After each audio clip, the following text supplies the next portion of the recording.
Last month, I recorded 3 interviews with Jason Hunyar. Jason is a friend of mine, and I sometimes refer to him as the Jedi Master of Open Records Request. Last month, I posted the first of our 3 interviews, but Jason asked me to delay posting the other 2 interviews because he had promised 404 Media they could break the stories. On August 7th, 404 Media published this story while I was still on my 20-city, 17-state Brush Fires of Freedom tour.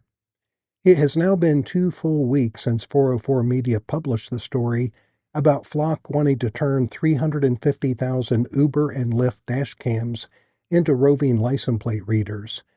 But an online search for coverage of this story shows the legacy media such as ABC, NBC, CBS, and the New York Times, etc., have completely ignored this story, and it has only been covered by the new media. That is why it is crucial to support independent journalists who are willing to research and bring you these important stories. We don't have the resources the legacy media has, but we passionately believe the adage that sunshine is the best disinfectant.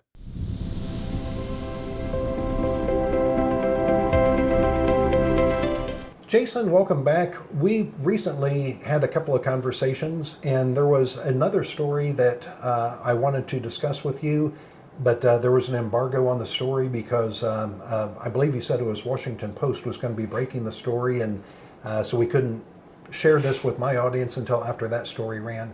But can you inform me and my audience about the robotic dogs and associated things that Flock is involved in?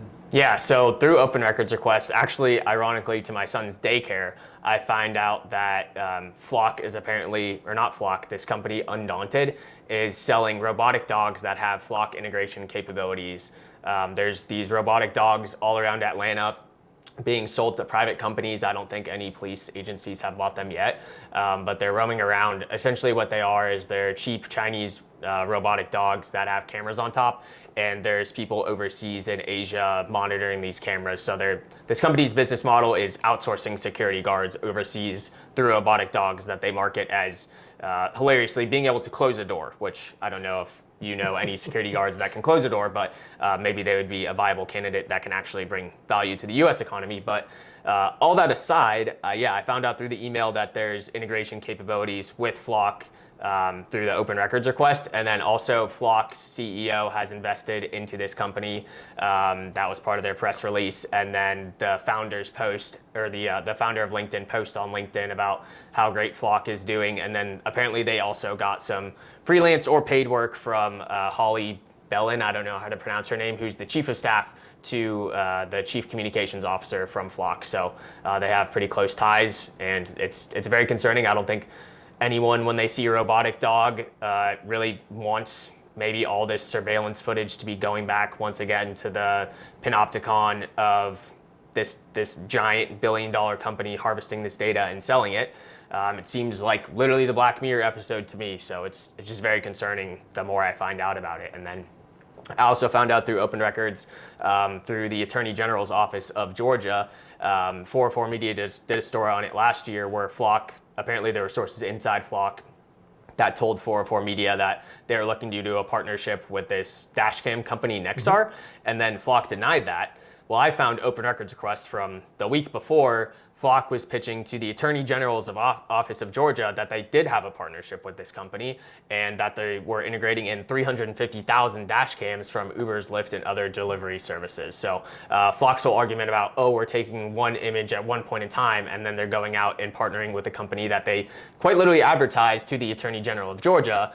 They have 350,000 mobile license plate reader cameras on. So they either lied to the Attorney General of Georgia or they lied to 404 Media about not having this partnership. This is my Macaulay Culkin shocked face. Yeah. Flock lied? Yeah. Oh, couldn't be. No. I'm sure it's a misunderstanding. Yeah. So they told the Georgia Attorney General that they had a partnership with Uber and Lyft, or with the company that makes cameras? With Nexar, they're a dash cam company that makes dash cams for Ubers and Lyfts, yes. Okay, I've got to ask, and I don't know if this information was contained or not. Dash cams come in different flavors. Some are just looking outside, some are looking inside. I have taken Uber before, and there's a little placard on the back of the passenger headrest that says this Uber is using a dash cam for the safety of the driver. Yeah. Do you know, are they just looking at the outward facing, or are they also looking at the inward facing cameras? I have no idea. The slide didn't detail on that. It just said we have $350,000 or 350,000 plus dash cams on Ubers and Lyfts and delivery services. So yeah, that's a great question. I'm sure Flock would love to lie about the answer to it. Well, I'm sure these cameras, because I do have dash cams inside of my car. I actually have two for a very good reason. I made a video about this. One of my dash cams only looks forward and backward in case I'm involved in an accident or someone tries to run me off the road, anything of that nature. That is always on, but there are no internal cameras, there is no audio. And then I have a second dash cam system that is both outside and inside with audio, and it is pointed at me in the driver's side window.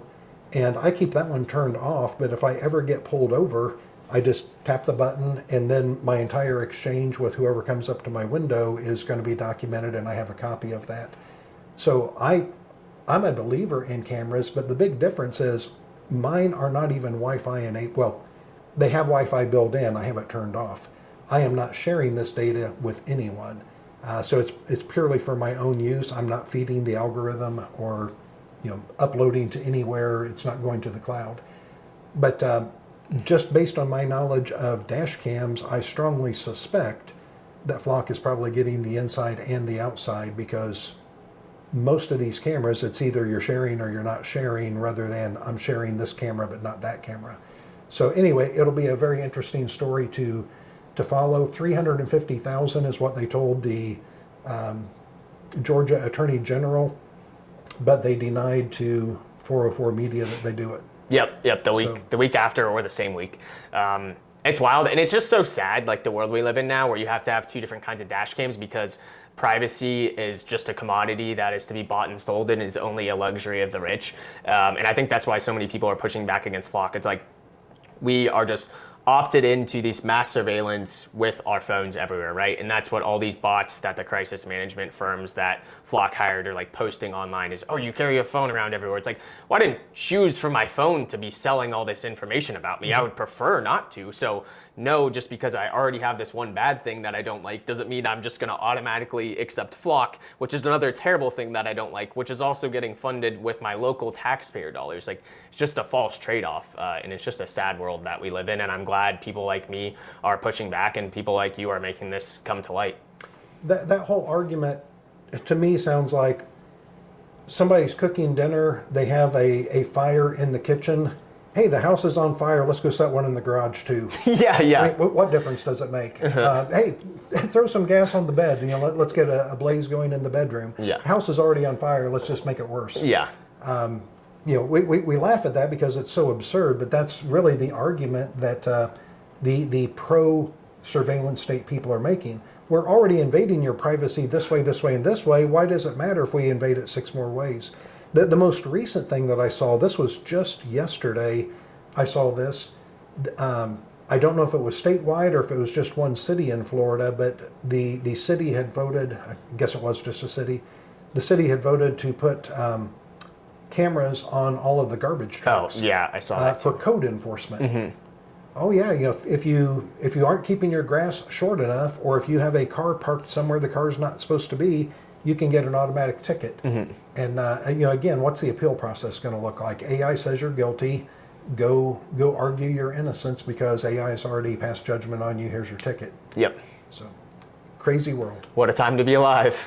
Well, Jason, again, thank you for your time. Thanks, John. Really appreciate it. Thanks.